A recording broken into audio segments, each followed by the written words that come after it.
तो good morning बच्चों, welcome back in maths classes. बेटा मैं आज आपको इस वीडियो में DAV class 8 maths chapter number 5 profit loss and discount इसका ब्रेन टीजर स्टार्ट करा रही हूँ। इसके क्वेश्चन नंबर फर्स्ट का A part with their all parts हम इस वीडियो में कंप्लीट करने जा रहे हैं। तो चलिए देखते हैं क्वेश्चन ए में क्या बोल रहे हैं। Tick the correct option. इसका पार्ट ए जो है उसमें बोल रहे हैं if the selling price of an article is twice the cost price the profit percentage. अगर कोई आर्टिकल है उसका सेलिंग प्राइस जो है उसकी कॉस्ट प्राइस से डबल है तो आपको प्रॉफिट परसेंट बताना है। तो अगर हमें आर्टिकल का कॉस्ट प्राइस पता होगा तभी हम उसके सेलिंग प्राइस की वैल्यू निकाल सकते हैं, क्योंकि कॉस्ट प्राइस जो आर्टिकल का है उसका डबल है सेलिंग प्राइस। ठीक है, तो जो बाद में चीज होती है उसको हम लेट कर लेते हैं। तो मैंने लिख दिया let the cost price of an article. इतना लिखने की जरूरत नहीं है, खाली सी डॉट पी डॉट भी लिख सकते हो, क्योंकि हमें तो ऑप्शन दिए हैं उसमें से हमें किसी एक को चूज करना है। ठीक है, तो हमने उसको मान लिया रुपीज एक्स। हमें कुछ भी नहीं पता तो हमने क्या मान लिया x. Therefore the selling price कितना हो जाएगा, सेलिंग प्राइस कितना हो जाएगा बेटा, इसको भी सी डॉट पी डॉट लिख सकती हूँ। ठीक है, सेलिंग प्राइस क्या हो जाएगा, इसका selling price of an article is twice the cost price. जो कॉस्ट प्राइस है उसका ट्वाइस है तो उसका ट्वाइस लिख दिया। ठीक है, अब आपको बता रहे हैं प्रॉफिट परसेंट बताना है। बेटा देखो, प्रॉफिट और लॉस निकालने के लिए हमें क्या चाहिए होता है। प्रॉफिट परसेंट निकालने के लिए पहली बात है प्रॉफिट पता होना चाहिए कितना हुआ है, और प्रॉफिट निकालने के लिए सीपी और एसपी की वैल्यू पता होनी चाहिए। तो हमें दोनों की वैल्यू पता है तो हम प्रॉफिट निकाल लेते हैं। प्रॉफिट क्या होगा, अगर हमारी सेल ज्यादा हुई है, मतलब हमने कोई आर्टिकल खरीदा, जितने में खरीदा वो उसका कॉस्ट प्राइस होता है और जितने में सेल किया वो उसका सेलिंग प्राइस होता है। ठीक है ना, तो अगर हमने सस्ती चीज खरीद के महंगी सेल कर दी तो हमें प्रॉफिट हो गया। यानी कि प्रॉफिट क्या होता है, selling price minus cost price. अब यहाँ पे देख सकते हो सेलिंग प्राइस डबल है कॉस्ट प्राइस से। ठीक है, इसका कोफिशिएंट कुछ नहीं है तो 1 है, तो क्या आ गया रुपीज एक्स। यानी प्रॉफिट कितना आ गया आपका रुपीज एक्स, या रुपीज 1x भी लिख सकते हो उसको। ये तो आ गया प्रॉफिट। ठीक है, आपने प्रॉफिट निकाल लिया। अब आपको क्या बताना है, आपको प्रॉफिट परसेंट बताना है। तो प्रॉफिट परसेंट कैसे बताते हैं बेटा, प्रॉफिट परसेंट का मैंने आपको क्या फॉर्मूला बताया था। यहाँ पर जो भी चीज दिया वही लिख दो। प्रॉफिट दिया तो प्रॉफिट लिखो, लॉस दिया तो लॉस लिखो। प्रॉफिट और लॉस मैंने बोला था सीपी पर कैलकुलेट होते हैं, तो डिवाइडेड बाय सीपी मल्टीप्लाई में 100 लिख दो। अब प्रॉफिट कितना निकाला हमने, एक्स निकाला है, और सीपी कितना था, सीपी को हमने लेट किया था वो भी एक्स ही था, मल्टीप्लाई बाय 100। तो एक्स से एक्स कैंसिल हो जाएगा, तो क्या आ गया 100%। यानी प्रॉफिट क्या आ गया 100%। यानी कि इसका कौन सा ऑप्शन सही है, सेकेंड ऑप्शन, ये सही आंसर है। ठीक है, उसके बाद बी पार्ट पे मूव करते हैं। बी पार्ट में क्या बोल रहे हैं, a jeans is marked for ₹2590 but is sold for ₹2331, then discount percentage. अगर एक जीन्स जो है उसका मार्क प्राइस जो है 2590 है, लेकिन उसको बेचा गया 2331 में, तो आपको डिस्काउंट परसेंट बताना है। बेटा देखो, मार्क प्राइस क्या होता है, मार्क प्राइस टैग लगाते हैं जो वही होता है ना, वो हमें दिया हुआ है 2590। ठीक है, और मार्क प्राइस के ऊपर डिस्काउंट देने के बाद क्या होता है, सेल होती है चीज। तो कितने की सेल हो गई चीज, 2331। अब आप यहाँ से ये चीज सोचो कि अगर मैंने एक टैग लगाया, सपोज करो मैं एक शॉपकीपर हूँ, मैंने टैग लगाया कि मेरा एक पर्टिकुलर आर्टिकल जो है 2590 का है। आप मेरे पास आए, मैंने आपको रेट कॉस्ट बता दी उसकी। ठीक है, उसके बाद आपने मुझे बोला मुझे कुछ डिस्काउंट चाहिए, तो मैंने बोला ठीक है, आप जो है आपको मैं इतना डिस्काउंट दे रही हूँ, मुझे पता नहीं अभी। ठीक है, मैं डिस्काउंट दे रही हूँ, उसके बाद वो चीज आपको 2331 की पड़ेगी। तो आप सोचो कि डिस्काउंट कितना मिला होगा, डिस्काउंट कितना मिला होगा। ऑब्वियसली ये अमाउंट ज्यादा है, कम में चीज सेल होगी, तो इसमें से अगर मैं इसको माइनस कर दूंगी, यानी एमपी में से अगर मैं एसपी को माइनस कर दूंगी तो मेरा डिस्काउंट निकल जाएगा। ठीक है, तो डिस्काउंट क्या निकलेगा, यहाँ पर 2590 में से 2331 को माइनस कर देते हैं, तो क्या आ जाएगा बेटा, 10 में से 1 गया 9, 8 में से 3 गया 5, 5 में से 3 गया 2, तो डिस्काउंट कितने का मिला 259। लेकिन अब हमें क्या बताना है, हमें रुपीज में नहीं बताना, ये हमने किस में निकाला है, रुपीज में। हमें किस में बताना है, हमें तो डिस्काउंट परसेंट बताना है, तो डिस्काउंट परसेंट यहाँ निकाल लेते हैं। डिस्काउंट परसेंट क्या होगा बेटा, डिस्काउंट परसेंट अगर निकालना हो उसका फॉर्मूला क्या होता है, मैंने बोला था यहाँ पे डिस्काउंट लिखो, डिस्काउंट दिया है तो। ठीक है, डिस्काउंट किस पे कैलकुलेट होता है, एमपी पर होता है, तो एमपी लिखो, मल्टीप्लाई बाय 100 लिख दो। ठीक है, अब डिस्काउंट कितना मिला है, 259 का मिला है, और मार्क प्राइस कितना है 2590 है, मल्टीप्लाई बाय 100। एक जीरो से एक जीरो कैंसिल हो गया, ये 1 के टेबल से कैंसिल हो जाएगा, यानी कि डिस्काउंट परसेंट कितना आ गया, डिस्काउंट कितना आ गया बेटा, डिस्काउंट इज इक्वल्स टू 10%। ठीक है, 10% आ गया ना, तो इसका थर्ड ऑप्शन सही आंसर है। ठीक है, उसके बाद नेक्स्ट पार्ट में मूव करते हैं। इसमें क्या बोल रहे हैं, if the selling price of 5 pens is equal to the cost price of 4 pen then the gain और लॉस परसेंटेज दिस। ये कह रहे हैं अगर सेलिंग प्राइस जो है किसी चीज का, किसी भी आर्टिकल का सेलिंग प्राइस जो है, अगर अब आर्टिकल यहाँ पे क्या दिए, पेन दिए हुए हैं, तो अगर सेलिंग प्राइस 5 पेन का सेलिंग प्राइस जो है वो 4 पेन के कॉस्ट प्राइस के इक्वल है, तो आपको क्या बताना है, गेन और लॉस परसेंट बताना है। तो पहले तो मुझे जो चीज दी है मैं वो लिख दूंगी। अभी देखो मुझे क्या बोला है, सेलिंग प्राइस जो है 5 पेन का वो इक्वल है कॉस्ट प्राइस ऑफ 4 पेन। ठीक है, तो पहले तो मुझे कॉस्ट प्राइस पता होना चाहिए।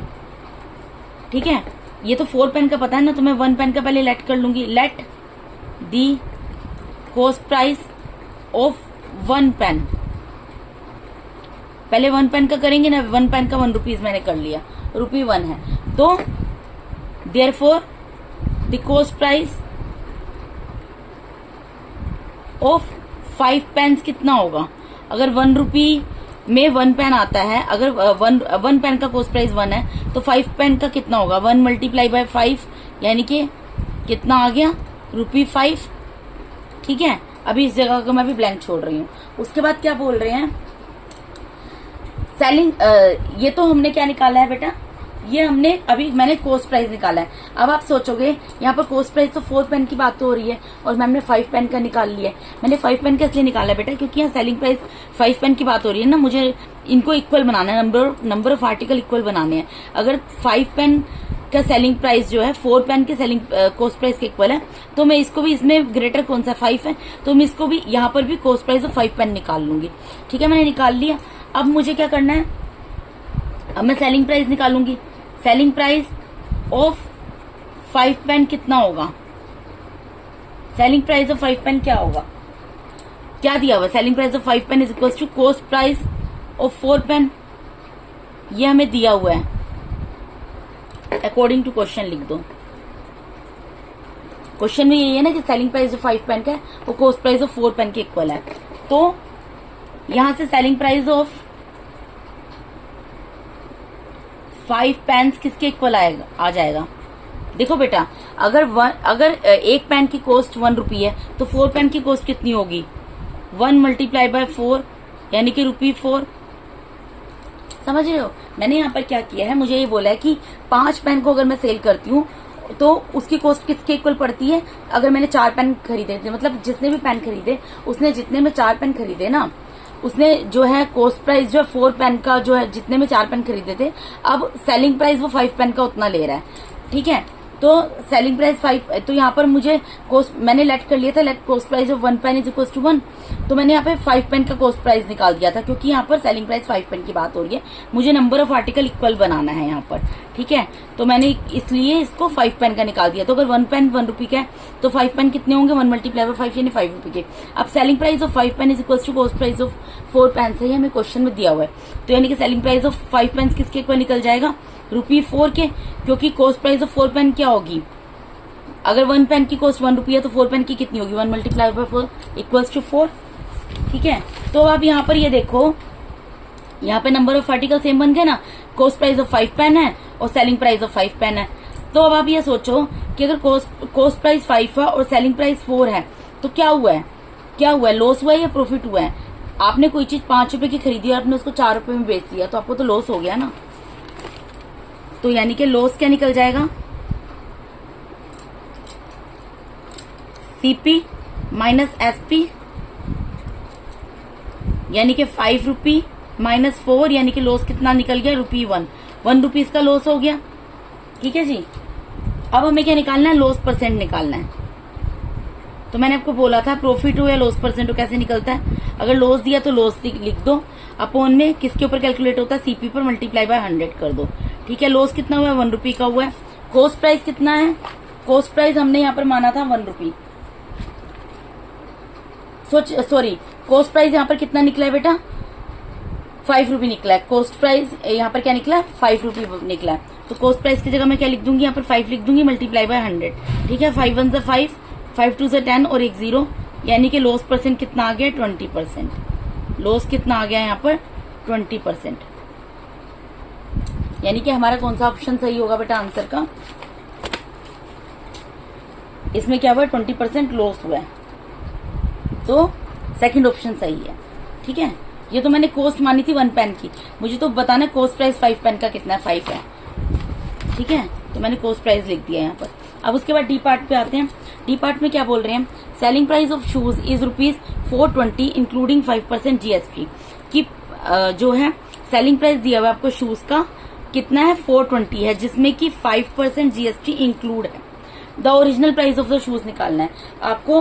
बेसिकली इसके अंदर सेलिंग प्राइस बताया हुआ शूज का, और जो सेलिंग प्राइस बताया 420, उसमें GST भी लगा है 5%। आपको ये बताना है विदाउट GST आपका जो शू का ओरिजिनल प्राइस है वो कितना होगा। तो जो चीज हमें नहीं पता होती हम उसको यहाँ पे लेट कर सकते हैं। लेट दी ओरिजिनल, यही बोला है ना मुझे, यही बोला निकालने के लिए, तो मैं इसको लेट कर लेती हूँ। Let the original price of the shoes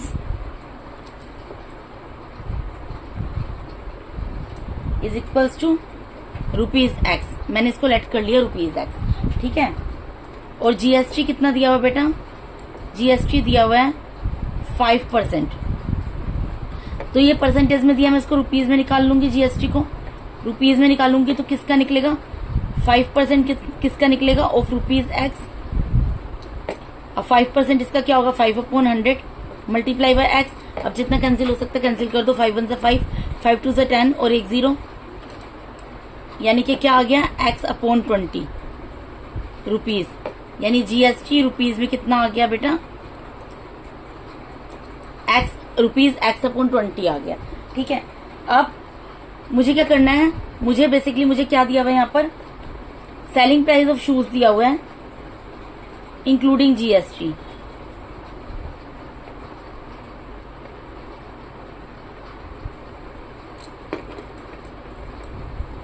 कितना दिया हुआ बेटा, ₹420, मैं वो लिख दूंगी यहाँ पर। ठीक है, अब आप एक बात बताओ, सेलिंग प्राइस क्या होगा। सेलिंग प्राइस मुझे यहाँ पे 420 देती है, सेलिंग प्राइस क्या होगा। आप मेरी शॉप पर आए, आपने मुझे बोला मुझे ये मैं एक शॉपकीपर हूँ। ठीक है, आप मेरे पास आए, आपने मुझे बोला मुझे ये शूज खरीदनी है।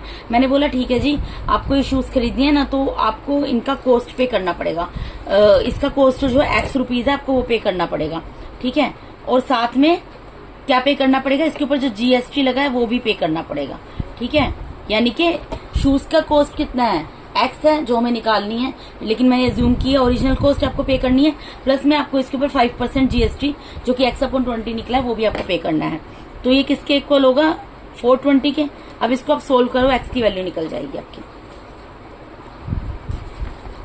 आप समझे, यहाँ पर ये X प्लस X/20 कहाँ से आया। मैंने आपको जब सेल किया, मैंने आपको एक तो ओरिजिनल प्राइस लिया शूज का, जितना ओरिजिनल प्राइस है शूज का, प्लस मैंने उसके ऊपर 5% GST लिया, तो वो दोनों कॉस्ट मिलाकर बन गई 420। मुझे ये नहीं पता ये ओरिजिनल कॉस्ट कितनी है, मुझे इतना पता है इन दोनों को मिलाकर मैंने आपको 420 में सेल कर दिए। तो मुझे ओरिजिनल कॉस्ट निकालनी है ना। ठीक है, ओरिजिनल कॉस्ट कैसे आई है वो लिख कर दिखाया है। तो इसका एलसीएम लेंगे, क्या आ जाएगा, 20X प्लस में X इज इक्वल्स टू 420। अब इसको सोल्व कर लेंगे। देखिए बेटा, 20X प्लस X क्या होगा, 21X अपॉन में 20 इक्वल्स टू 420। ठीक है, मुझे किसकी वैल्यू निकालनी है, X की निकालनी है। तो X अपनी जगह पर एज इट इज रहेगा, 420 अपनी जगह पर एज इट इज रहेगा। 21/20 का रेसिप्रोकल चला जाएगा यहाँ पर। ठीक है, अब बेटा 21 1 जा 21, 21 2 जा 42 और एक 0 उतर गया, यानी कि कितना आ गया, 400। यानी कि ओरिजिनल कॉस्ट कितनी आ गई बेटा, 400 आ गई। Therefore the original cost of shoes is equals to ₹400 answer. ठीक है, तो यहाँ पे कौन सा ऑप्शन सही होगा, सेकंड ऑप्शन ठीक होगा इसका। उसके बाद इसका लास्ट पार्ट है, यहाँ पे बोल रहे हैं discount is always calculated on. Discount हमेशा किसके ऊपर कैलकुलेट होता है, मार्क प्राइस के ऊपर कैलकुलेट होता है। कैसे, मैंने आपको ये बताया था। सबसे पहले क्या आता है, सीपी आता है, फिर एमपी आता है और फिर एसपी आता है। तो डिस्काउंट डिस्काउंट कब कैलकुलेट होता है, यहाँ से यहाँ जाने में, एमपी से एसपी। क्योंकि मार्क प्राइस में क्या होता है, टैग लगा होता है किसी चीज के ऊपर। कोई भी आर्टिकल है, आप मेरे पास कोई चीज खरीदनी है, उसके ऊपर मैंने टैग लगाया हुआ। सपोज आप रेफ्रिजरेटर लेने आए और मैं एक शॉपकीपर हूँ जो कि रेफ्रिजरेटर सेल करता है, तो उसके ऊपर एक टैग लगाया, मैंने 10,000 लगाया। अब आप मुझे बोल रहे हो इसके ऊपर मुझे कुछ डिस्काउंट दो। जब मैं आपको डिस्काउंट दूंगी, सपोज करो मैं आपको यहाँ पर बोलती हूँ मैं आपको डिस्काउंट दे रही हूँ इसके ऊपर 10%, ठीक है। तो मैंने आपको 10% डिस्काउंट दिया तो चीज सेल हो गई। यानी कि डिस्काउंट किसके ऊपर कैलकुलेट होता है, मार्क प्राइस के ऊपर कैलकुलेट होता है, ठीक है। तो इसमें बेटा ऑप्शन नंबर 2 सही आंसर होगा। तो इस वीडियो के अंदर मैंने आपको DAV class 8 maths chapter number 5 profit loss and discount, इसके ब्रेन टीचर का क्वेश्चन नंबर 1 के ए का सारे parts with all parts question number 1 का ए कंप्लीट करा दिया बेटा। अगर आप मेरे चैनल पे नए हैं तो काइंडली मेरे चैनल को सब्सक्राइब कीजिए। अगर आप लोग को मेरा टीचिंग मेथड अच्छा लगता है तो मेरे वीडियोस को ज्यादा लाइक कीजिए और अपने फ्रेंड्स के साथ शेयर कीजिए। Thank you so much once again for watching my YouTube videos बेटा। Thank you so much, God bless all of you.